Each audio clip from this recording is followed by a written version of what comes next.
مسیح یسوع کے بابرکت اور زندہ نام میں آپ سب کو سلام کہتی ہوں، اور آپ کے اس اپنے شو میں جس کا نام حتمی سچائی ہے، میں آپ سب کو خوش آمدید کہتی ہوں۔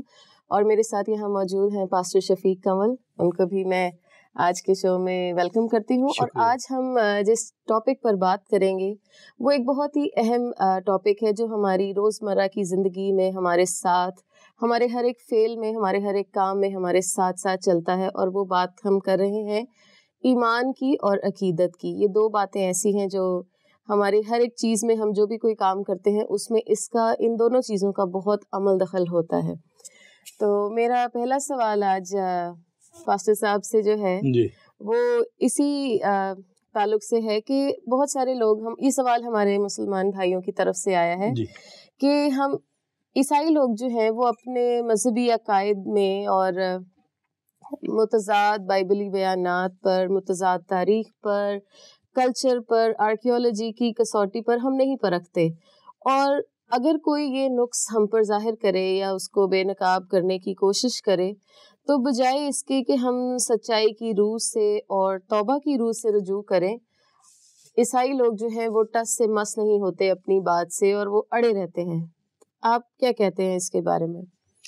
سب سے پہلی بات کہ یہ جو انہوں نے ڈفرینشیٹ کرنے کی کوشش کی ہے کہ عقیدت اور ایمان، جی ان کے ذہن میں یہ بات ہے کہ کرسچن لوگ ایمان پہ زیادہ فوکس نہیں کرتے بلکہ عقیدتاً یہ کرتے چلے آ رہے ہیں، چونکہ عقیدت ہے، چونکہ باپ دادا کرسچن تھے، چونکہ ہم نسل در نسل کرسچن ہیں، تو بس عقیدت ہے کرسچینٹی سے، سوچ سمجھ کے بغیر ہم یہ کرتے ہیں۔ صحیح، ریزنیبل ایمان نہیں ہے ہمارے پاس، یہ جو میں سمجھا ہوں یہ ان کا مقصد ہے۔ اس لیے وہ کہہ رہے ہیں کہ بائبل کے بیانات متضاد ہیں، تاریخ بھی اسی طرح متضاد ہے، اور آرکیالوجی اور کلچر کی وجہ سے جو باتیں سامنے آتی ہیں ان کو کسی آرکیالوجی کی کسوٹی پہ نہیں پرکھتے، بلکہ پھر وہی بات عقیدتاً سب کچھ مانتے چلے جا رہے ہیں۔ اور ان کا کہنا یہ ہے کہ جب تنقید کی جاتی ہے اور ہم بڑے سالڈ پوائنٹس کرسچن کے سامنے رکھتے ہیں تو کرسچن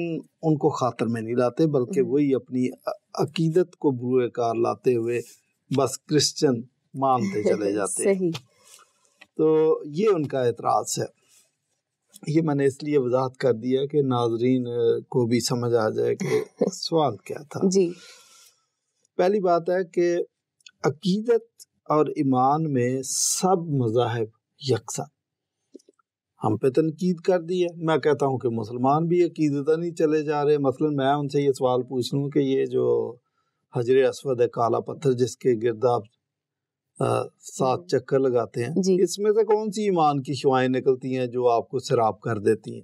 لیکن آپ عقیدتاً چکر لگاتے جا رہے ہیں، بلکہ آپ تو چکر میں ہی ہیں۔ تو اور بھی بہت ساری باتیں میں بتا سکتا ہوں کہ یہ جو حج ہے یہ پری اسلامک رسم ہے، یہ مسلمانوں کی رسم نہیں ہے۔ یہ اسلام سے پہلے زمانہ جاہلیت میں بھی لوگ حج کرتے تھے۔ اگر مسلمانوں کا یہ ماننا ہے کہ یہ حضرت ابراہیم سے یا یہودیوں سے یہ رسم چلی جا رہی ہے، تو آپ تسلسل کے ساتھ یہ ثابت نہیں کر سکتے کہ یہودی یا حضرت ابراہیم یہ حج کیا کرتے تھے، خاص کر 7 چکروں والا اور پتھر کے گرد چکر لگانا اور پھر ابلیس کو کنکریاں مارنا۔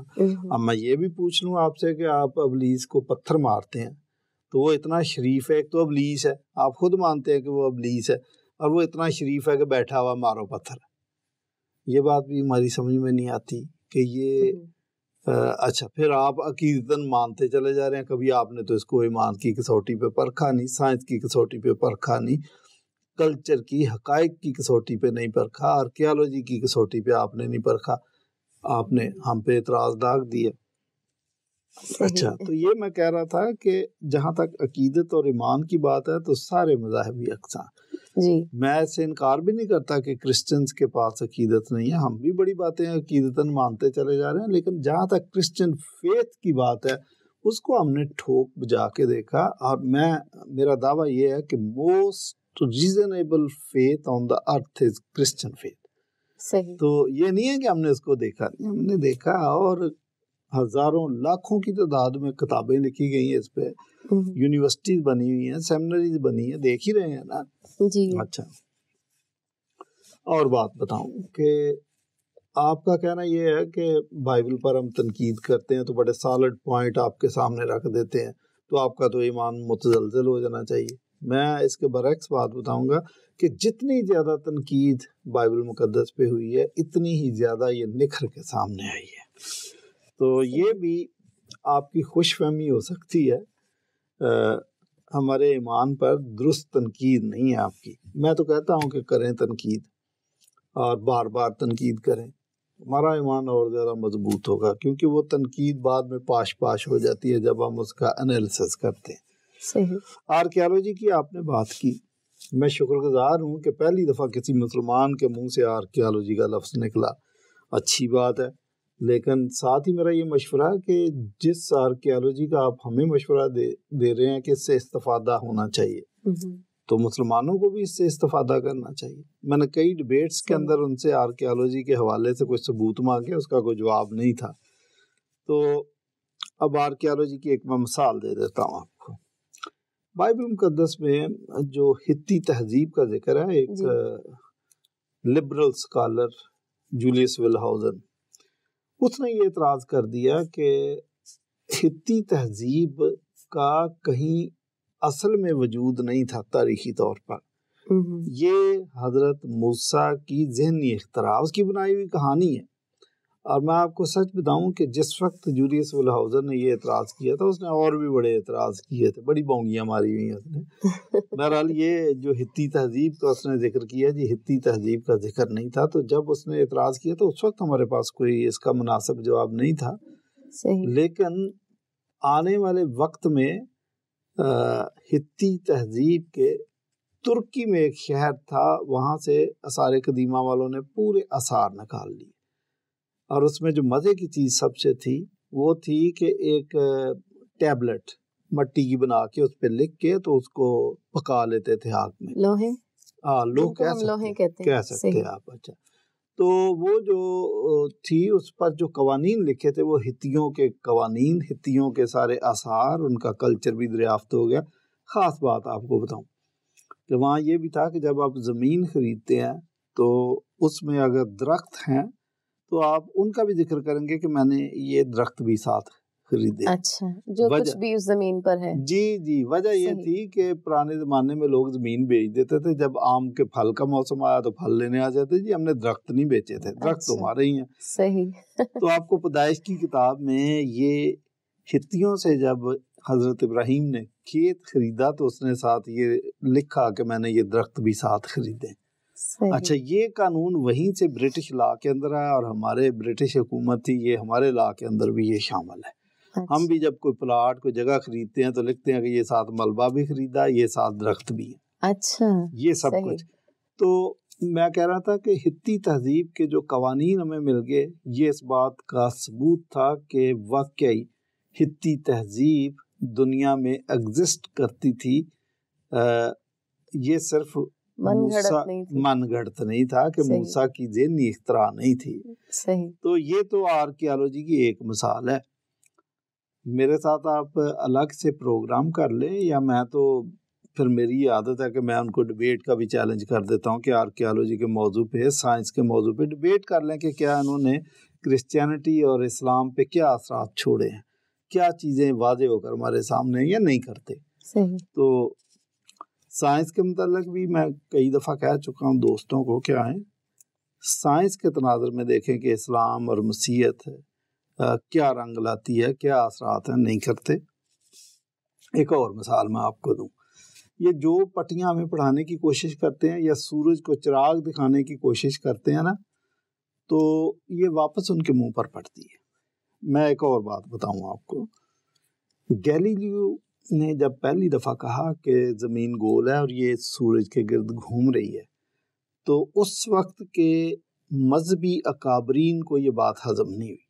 کرسچنز کی بات کر رہا ہوں, کیونکہ انہوں نے بائبل کی آیت پڑھی ہوئی تھی کہ خدا نے زمین کو اس کی مضبوط بنیادوں پر استوار کیا ہے. اب سم ٹائم ہم اس کو لٹرل لے لیتے ہیں کہ بنیاد جب ہم ڈالتے ہیں تو ہم دیکھتے ہیں کہ کھڈا کھودتے ہیں, اس کے اندر سریا ڈالتے ہیں, بجری ڈالتے ہیں, اور مضبوط سیمنٹ ڈالتے ہیں تو اس کے تو ہلنے کا سوال ہی پیدا نہیں ہوتا. اب ان کے ذہن میں آئی کہ اگر زمین کی بنیاد واقع اسی طرح ڈالی گئی ہے تو یہ نہ تو گھوم سکتی ہے اور نہ چکر کاٹ سکتی ہے. بھئی اس کی تو بنیاد ڈالی گئی. حالانکہ اس بنیاد کا یہ مطلب نہیں تھا. یہ بنیاد اس کے آربٹ کے اندر ہے. زمین آپ دیکھیں کہ آربٹ سے زمین ادھر ادھر نہیں ہوتی, بالکل گھومتی ضرور ہے اپنے محور کے گرد بھی, لیکن رہتی اپنے آربٹ کے اندر ہے. بالکل. اور ایوب کی کتاب اس کے 26ویں باب میں غالباً اس کی شاید 27ویں آیت ہے, اس میں لکھا ہے کہ خدا نے زمین کو خلا میں لٹکایا ہوا ہے. تو اگر یہ دونوں باتوں کو آپ ملائیں تو آپ کو پتہ چلے گا کہ ٹھیک ہے, اس کی جو بنیاد ہے وہ کش ثقل کی گریویٹیشن کی بنیاد ہے, اور اس کو وہ اپنے محور کے آربٹ کے اندر وہ گھوم رہی ہے. تو نہ گیلیلیو نے غلط کہا تھا اور نہ بائبل نے غلط کہا, اس کو سمجھنے میں غلطی کی.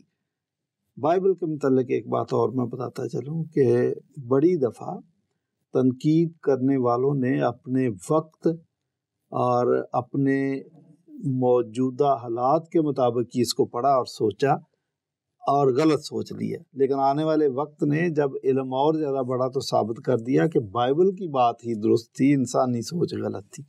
تو یہ جو ہمیں مشورہ دے رہے ہیں, میں مسلمان دوستوں سے یہ کہوں گا کہ کیا آپ بھی اپنے مذہب کو, اپنے فیتھ کو اسی طریقے سے آرکیالوجی اور سائنس کی اور تاریخ کی کسوٹی پر پرکھنے کے لیے تیار ہیں؟ جو پیمانہ آپ ہمارے لیے فکس کر رہے ہیں آپ کو بھی اس کے لیے تیار رہنا چاہیے. تو پھر دونوں کے لیے میدان ایک جیسا ہے, ضرور ٹرائی کریں. صحیح. اگلا میرا سوال آپ سے یہ ہے کہ کہا جاتا ہے کہ جو کرسچنز ہیں انہیں بچپن ہی سے ایک سبق پڑھایا جاتا ہے کہ مسیح یسوع ہی جو ہے وہ حتمی قربانی ہے, کفارہ ہے, اور وہ اپنے بچوں کو بھی یہی سکھائے چلے جاتے ہیں. مطلب وہ ایک جو چیز چل رہی ہے باپ دادا سے وہی آگے چلتی چلی جا رہی ہے, وہ اس میں کوئی جو ہے جدت یا کوئی نئی چیز نہیں ہوتی, اور ایک ہی جو سبق ہے وہی چلتا چلا جا رہا ہے. جی ان کے سوال کرنے والوں کے ذہن میں وہی بات ہے کہ انہوں نے چونکہ ٹاپک آج رکھ لی ہے عقیدت اور ایمان, تو اب وہ یہی ثابت کرنے کی کوشش کریں گے کہ ان کا ایمان ریزنیبل نہیں ہے بلکہ رٹا ہے, اور عقیدتاً چونکہ میرے باپ کا یہ ایمان ہے تو میرا بھی ایمان ہے, اور زیادہ تر لوگوں میں یہی ہوتا ہے. لیکن کرسچینٹی کے ساتھ یہ بات درست نہیں ہے ہر کیس میں. میں اپنے بارے میں آپ کو بتاتا چلوں کہ میں جب مسیح میں بہت زیادہ مضبوط نہیں تھا تو میں ایک نامینل کرسچن تھا. تو اس وقت واقعی میں اس لیے کرسچن تھا کہ میری عقیدت تھی اور میرے ماں باپ چونکہ کرسچن تھے, رشتہ دار کرسچن تھے. لیکن ایک وقت آیا, میں ایسے حالات سے گزرا کہ مجھے ٹھوک بجا کے دیکھنا پڑا اقوام عالم کے مذاہب کو بھی اور اپنے مذہب کو بھی. تو میں نے جب ٹھوک بجا کے دیکھا تو میں اس نتیجے پر پہنچا کہ جس فیتھ پر میرے والدین اور عزیز و اقارب قائم تھے وہ درست ہے. لیکن میں نے ریسرچ کے بعد فیصلہ کیا. تو اب میں اگر کرسچن ہوں تو مجھ سے آپ میرے فیتھ کے بارے میں کوئی سوال کریں تو میں آپ کو جواب دینے کے لیے پوری طرح تیار ہوں. تو وہ جو بات اعتراض ہم پہ یا مجھ پہ ہے کہ آپ عقیدتاً کر رہے ہیں, یہ درست نہیں ہے. تو کہنا یہ ہے جی, یہ جو سوال آپ نے کیا کہ مسیح یسوع کی قربانی کو حتمی قربانی مانتے ہیں, تو یہ بھی یہ کرتے ہی چلے آ رہے ہیں عقیدتاً, چونکہ ان کو بچپن سے سکھا دیا جاتا ہے, اس لیے ان کے دماغ کے اندر یہ بات بیٹھ جاتی ہے. یہ بات ٹھیک ہے کہ ہمیں بچپن سے سکھایا جاتا ہے اور ہمارے ذہن میں بھی بات بیٹھ جاتی ہے. لیکن اب اگلا سوال یہ ہے کہ کیا ہم جب اس قابل ہوتے ہیں کہ سوچ سمجھ کے کسی علمی کسوٹی پر, دلیل کی کسوٹی پر اس کو پرکھیں, تو کیا وقت ملنے پر ہم نے واقعے پرکھا؟ جی ہم نے واقعے پرکھا. پہلے تو وہ بات جو میں نسل در نسل پہنچتی ہے, پولوس کہتا ہے یہ بات درست ہے. اولڈ ٹیسٹامنٹ میں بھی خدا نے بنی اسرائیل کو کہا کہ تم یہ ساری باتیں اپنی اگلی نسلوں کو, اپنے پوتے پوتیوں کو, بیٹے بیٹیوں کو یہ بتانا, کیونکہ وہ ان باتوں کے چشمدید گواہ نہیں ہیں. صحیح. تو یہ ہمیں حکم ہے, اپنے بچے کی اس راہ پر تربیت کر جس پر اس نے بڑے ہو کر چلنا, اور وہ کبھی بھی بڑا ہو کر اس راہ سے نہیں پھرے گا. یہ سکھاتے ہیں اور یہ بائبل کی تعلیم ہے. پولوس بھی تیموتھیوس کو کہتا ہے کہ جو باتیں تو نے بہت سارے گواہوں کی موجودگی میں مجھ سے سیکھی وہ ایسے دیانتدار لوگوں کے حوالے کر جو دوسروں کو بھی سکھانا جانتے ہوں. تو ہمیں حکم ہے کہ ہم چراغ سے چراغ جلائیں. اور تموتھیوس کو دوسری جگہ یہ بھی کہا گیا کہ مجھے تیرا وہ بے ریا ایمان یاد دلایا گیا جو پہلے تیری نانی پھر تیری ماں رکھتی تھی، اور میرا ایمان ہے کہ اب تو بھی اس ایمان کو رکھتا ہے. تو نسل در نسل بھی یہ ایمان ہم تک پہنچتا ہے. تو یہ بات بھی درست ہے، لیکن کیا مسیح واقعی حتمی قربانی ہے؟ ریزن سے بھی ہم نے دیکھنا. دیکھیں بائبل تو پوری جو پری ہسٹورک ایونٹس ہیں وہ بھی بیان کرتی ہے. جب دنیا کے پاس جن سالوں کی ہسٹری نہیں ہے، بائبل ہمیں وہ ہسٹری بھی بیان کر دیتی ہے. بالکل. تو ہم نے تو یہ دیکھنا ایک پورا سیکریفیشل سسٹم موجود ہے. وہ یہ ہے کہ کیا کہتے ہیں کہ کسی نے گناہ کیا تو وہ قربانی دیتے تھے کاہن کے سامنے جا کے ہیکل کے اندر، اور پھر سال میں ایک دفعہ کیا کہتے ہیں کہ وہ سردار کاہن اپنے لیے، قربان گاہ کے لیے، اپنے خاندان کے لیے اور پوری قوم کے لیے بھی قربانی دیتا تھا. اس کو یوم کپور، یوم کفارہ کہتے تھے. صحیح. بنی اسرائیل جب ملک مصر سے نکلے ہیں تو ان کو کہا کہ برا ذبح کر کے اس کا خون اپنی چوکھٹوں پر لگاؤ. تو جن کی چوکھٹوں پر وہ خون ملے گا ان کے پلوٹے نہیں مریں گے، وہ محفوظ رہیں گے. لیکن اگر کسی کی چوکھٹ پر یہ خون نہ ملا تو ان کے پلوٹے مارے جائیں گے. اور ایسا ہی ہوا. یہودی اس کی یاد میں عید بھی مناتے تھے، وہ اس دن کو یاد رکھتے تھے کہ خدا نے ہمیں وہاں سے نکالا. تو یہ جو طریقہ ہے اس کو مسیح یسوع نے ایک حتمی قربانی آ کے دے دی، اور وہ صلیب پر. اب چونکہ مسیح یسوع تیسرے دن مردوں میں سے زندہ ہوئے تو یہ ایک زندہ قربانی ہے. اب ہمیں یہ اتنی پرفیکٹ قربانی ہے کہ اب ہمیں سال ہر سال قربانی دینے کی ضرورت نہیں ہے، جس طرح سردار کاہن کے سامنے ہم جا کے دیتے تھے. تو اس میں کیا قباحت ہے اور اس میں کیا غلطی ہے کہ ہم مسیح کی حتمی قربانی کو مانتے ہیں؟ یہ بالکل درست ہے. اچھا، کسی نہ کسی طریقے سے یہ بھی مانتے ہیں اس قربانی کو. میں ایک مسلم کی حدیث آپ کو بیان کر دیتا ہوں، جلد نمبر 1. اس میں ایک حدیث ہے کہ روز قیامت ہر ایک گناہگار مسلمان کی خاطر ایک عدد مسیحی یا یہودی فدیے کے طور پر دوزخ میں ڈالا جائے گا. پھر وہ گناہگار مسلم دوزخ میں جائے گا، جنت میں جا سکے گا. اب مجھے یہ بتائیں کہ جہاں پہ آپ کو سوٹ کرتا ہے، جہاں پر آپ کو اپنی جان کے لالے پڑ جاتے ہیں، وہاں پر پھر قربانی کا نظریہ اور کفارے کا نظریہ اور فدیے کا نظریہ آپ گھڑ لیتے ہیں. اچھا، وہ آپ کو پسند آ جاتا ہے کیونکہ یہاں پر آپ کی جان کا مسئلہ. تو ہمیں کہنا کہ جی آپ کا نظریہ غلط ہے، تو یہ غلط نظریہ آپ کی حدیث میں کیسے آ گیا؟ اور پھر آپ کہہ بھی رہے ہیں کہ وہ قربانی کرسچن ہی دے گا. اور یہ کرسچن کون ہے جس کو یہ کہہ رہے ہیں نا کہ ایک کرسچن یا ایک یہودی؟ یہ غلط سمجھ رہے ہیں. وہ ایک ہی ذات تھی، اور وہ مسیح یسوع کی ذات تھی جو بنیادی طور پر یہودی تھا، لیکن کرسچینٹی کا اس نے سنگ بنیاد رکھا تھا. تو اس نے تو کفارہ دے دیا، آپ نے صرف اس پر ایمان رکھنا. اچھا، ہم پہ اعتراض کیا کہ مسیح کی قربانی کو مانتے. اب میں بتاؤں کہ جنت جانے کے لیے مسلمانوں میں 101 طریقے. تو پہلی بات تو اللہ جس کو چاہے بخش دیتا ہے، یہ بات بھی ہماری سمجھ میں نہیں آئی. اور پھر اگر آپ نے مسواک کیا تو آپ جنت میں چلے گئے، اگر آپ نے خاموشی اختیار کی تو آپ جنت میں چلے گئے، اگر آپ نے ایک درخت لگا دیا تو آپ کا جنت میں گھر بن گیا. تو یہ جو مالی کا کام کرتے ہیں سارے کسان ہیں، وہ تو ہر سال لاکھوں کروڑوں درخت لگاتے ہیں، تو یہ تو پکے جنتی ہو گئے. پھر تو اس طریقے سے کسی پر اعتراض کرنے سے پہلے ضروری ہے کہ اپنے نظریات کو بھی پرکھ لیا جائے کہ آپ کیا مانتے ہیں. اب میں نے آپ کو بتایا کہ ہم پہ اعتراض کفارے کا اور مسیح کی وہ حتمی قربانی کا، خود اسی کو مان رہے ہیں کسی نہ کسی رنگ میں، یہ خود بھی مان رہے ہیں. صحیح. اچھا، اگلا جو سوال ہے وہ کچھ ایسے ہے کہ مسیح کے کفارے سے گناہوں کی معافی اور نجات کا یہ جو سٹیٹمنٹ ہے یا جو یہ نظریہ ہے، یہ پولوس کا دیا ہوا ہے. یہ بات انہوں نے کہی تھی کہ کفارہ اور گناہوں کی معافی جو ہے، نجات جو ہے، وہ صرف مسیح کے وسیلہ سے ہے.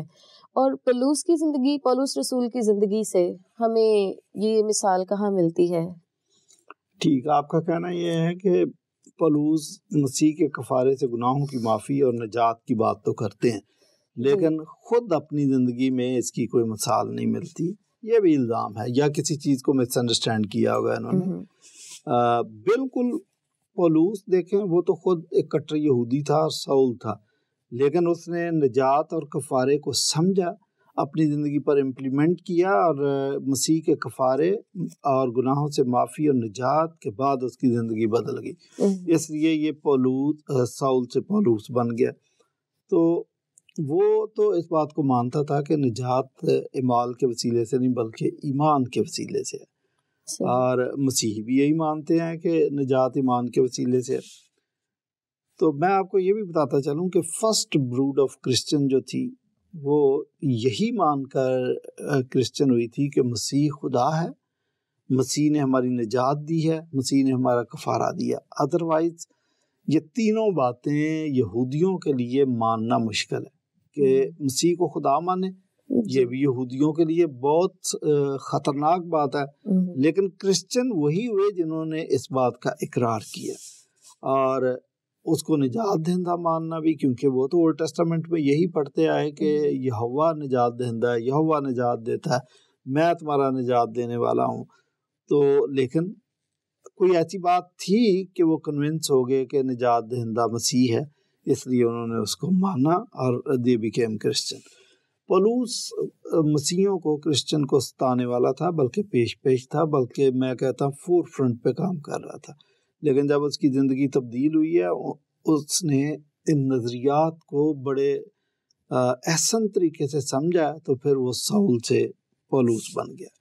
اب میں آپ کو بتاؤں کہ پولوس ایک اور بات کہتا ہے. وہ کہتا ہے کہ جو رسولوں کے وسیلے سے ایمان ہمارا عقیدے کی صورت اختیار کر گیا تھا، وہ پولوس تک پہنچا. اور پولوس کہہ رہا ہے کہ اس ایمان کو میں آگے ٹرانسفر بھی کر رہا ہوں، لوگوں کو بتا بھی رہا ہوں.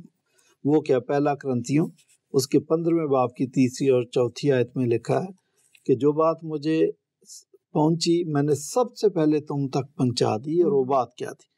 کہ مسیح کتاب مقدس کے مطابق ہمارے گناہوں کی خاطر مر گیا، دفن ہوا، اور کتاب مقدس ہی کے مطابق تیسرے دن مردوں میں سے جی اٹھا. تو اس کو ہم مشن کی زبان میں کہتے ہیں کنسائز گڈ نیوز، مختصر خوشخبری.